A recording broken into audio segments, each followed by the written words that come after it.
রাজীব মন্ডল। আর আজকে আমি কথা বলবো এক দেশ এক নির্বাচন সম্পর্কে, যেটা আমাদের বর্তমান সময়ে একটি গুরুত্বপূর্ণ বিষয় হয়ে দাঁড়িয়েছে।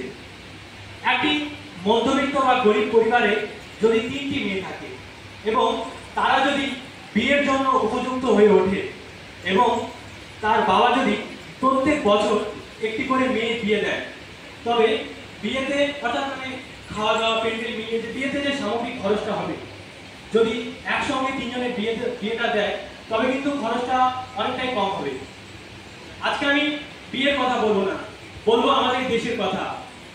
আমাদের দেশে এই যে বারবার করে নির্বাচন হচ্ছে, এর ফলে যে অর্থ অপচয় হচ্ছে, যদি একবার নির্বাচন করা হয় তবে এর পরিমাণটা কিন্তু অনেকটাই কমবে।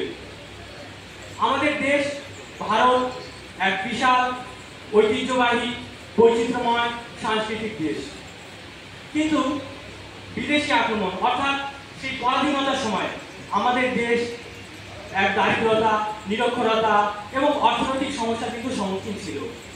কিন্তু আমরা আজকে স্বাধীন হওয়ার পরেও দেশের একটি কিন্তু বড় অংশ দারিদ্রতা, নিরক্ষরতা, বেকারত্ব এবং স্বাস্থ্য সমস্যার মতো নানা চ্যালেঞ্জের কিন্তু মুখোমুখি হয়ে রয়েছে। আমরা যদি এক দেশ এক নির্বাচন করি, এর ফলে যে টাকাটা বাঁচবে এটা কিন্তু আমরা আমাদের দেশের উন্নয়নের কাজে লাগাতে পারবো। এটা বিকশিত ভারতের একটা গুরুত্বপূর্ণ পদক্ষেপ বলা যেতে পারে।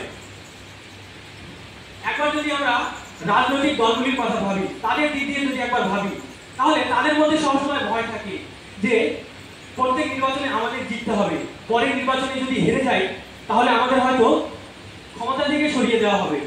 ফলে তাদের লক্ষ্য হয়ে দাঁড়ায় ভোটে জেতা, তারা ভুলে যায় দেশের উন্নয়নের কথা। এটা করতে গিয়ে যে ক্ষতি তারা করে ফেলে, যার জন্য আমাদের এক দেশ এক নির্বাচন এটা কিন্তু একটা গুরুত্বপূর্ণ ভূমিকা পালন করে।